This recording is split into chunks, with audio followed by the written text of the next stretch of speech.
ધોળકામાં ભારતીય જનતા પાર્ટીના સ્થાપના દિવસ નિમિત્તે ભવ્ય ઉજવણી કરવામાં આવી હતી।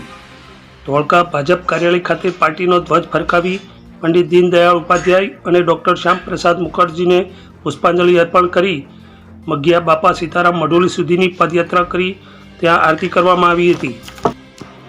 ભાજપ સ્થાપના દિવસ અને રામનવમીને ધ્યાનમાં રાખીને ધોળકાના જુદા જુદા વિસ્તારમાં કાર્યકર્તાઓની મુલાકાત ઉપરાંત રામ મંદિરના દર્શનનું પણ આયોજન કરવામાં આવ્યું હતું।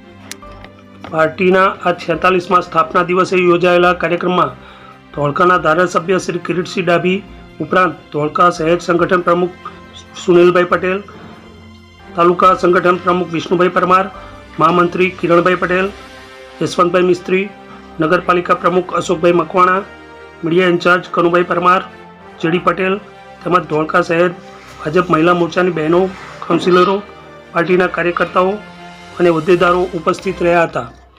મિત્રો, આવા અનેક સમાચાર જોવા માટે અમારી ચેનલને લાઇક કરો, શેર કરો, સબસ્ક્રાઇબ કરો। નમસ્કાર।